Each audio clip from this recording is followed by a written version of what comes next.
The United States wants new sanctions against Iran, but they don't want to go in alone. Secretary of State Hillary Clinton was in Brazil this week asking for the support of that country's government. But Brazil says, no way.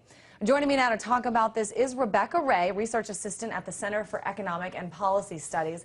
Let's talk about this, Rebecca. I mean, why Brazil, and why are they saying no? Well, to answer your two-part question in two parts.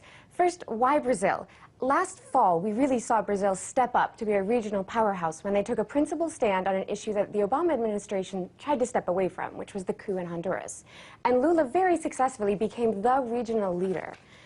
Diplomatically, the United States now has a hard time pulling together any kind of coalition without Lula. He's really established himself as someone who needs to be included. And why Lula said no, it's not so much that Brazil said, we absolutely reject your sanctions. In the press conference, Amorim, the foreign minister, actually said it's been yet to be determined whether we will go along with your sanctions or whether we will side with Russia and China, who've opted for a more carrot and stick approach, using more multilateral institutions. For example, the group of six, the 5 permanent members of the Security Council plus Germany, that's the group that Russia and China have been wanting to go through in their negotiations with Iran. And Brazil simply said, with one visit, Mrs. Clinton, you are not going to convince us to choose sides between our allies, Russia and China, and our ally, the United States. And Brazil's president has been very outspoken about the fact that sanctions, aren't necessarily the right answer for anyone, not just Iran. But this is a really tough issue here because the United States, especially President Obama, has said, we want to negotiate with Iran.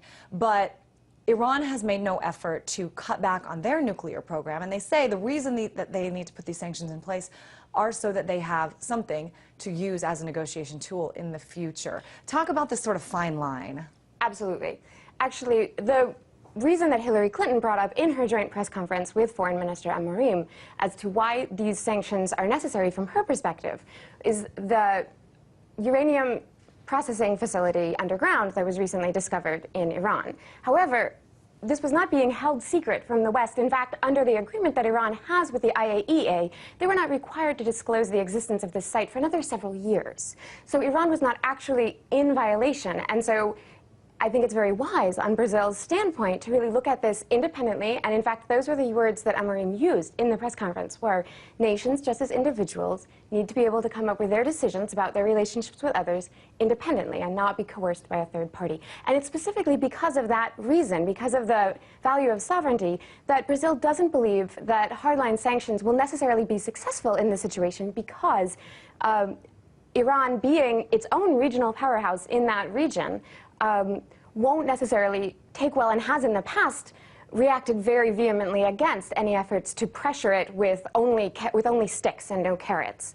It's not a strategy that seems to have been successful from Brazil's standpoint, and so Brazil is opting to be an independent voice of not choosing sides between Russia and China's softer line and the United States and the United Kingdom's harder line. Where does the United States and the United Kingdom go next? I mean, obviously they saw this as, the only way, because it seems in many cases to be sort of a last resort to use sanctions.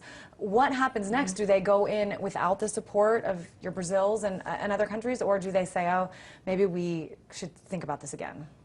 Well, I don't think that they're ready to take the next step necessarily on their own. I don't think that Hillary Clinton has made any statements indicative of the fact that she's ready to do this unilaterally or bilaterally, only with the United States and the United Kingdom.